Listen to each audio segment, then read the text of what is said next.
Let's go over the banded tuck planche. Band variations are great for building time under tension within a specific skill, and it allows you to offload some of your weight so you can focus on technique and building strength in the pattern. So when we're deciding on intensities, we want to use a thin band for higher intensities and shorter duration seconds. So say I want to hold a position at max intensity for 5 to 7 seconds, I'm probably going to use a light band like a red band. And then the next size up, maybe we're thinking 9 to 12, 7 to 9 seconds.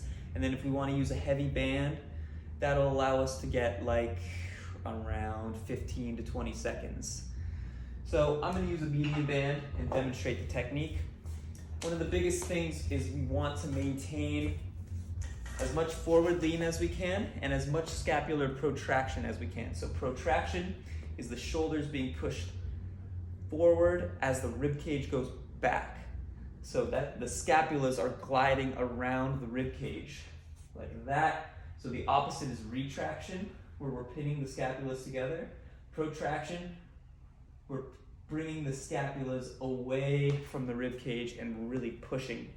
So this is going to allow us to really create a stable position and get the most out of our strength. So how do we set up? The biggest thing we want to pay attention to is where this band is pulling. We want this band pulling our hips directly up in the straight line. We don't want this band pulling at any other angle because it just doesn't give the band leverage to help us out.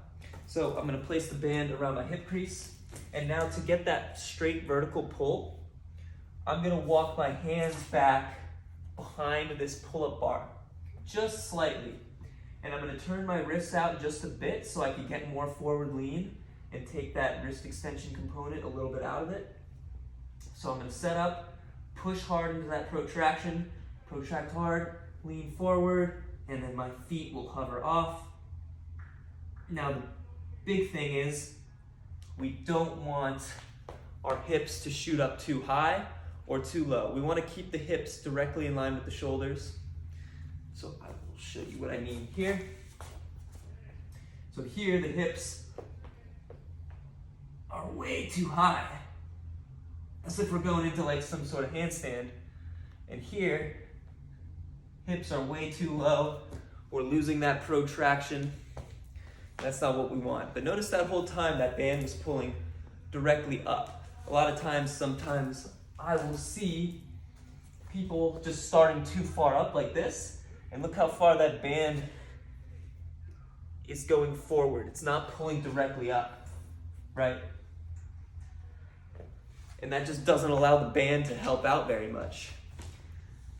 I feel like I'm getting all trapped in these bands. So hopefully that clears up some technical issues with the tuck planche, banded tuck planche. Give these a try, add them into your training, and you will be making some gains.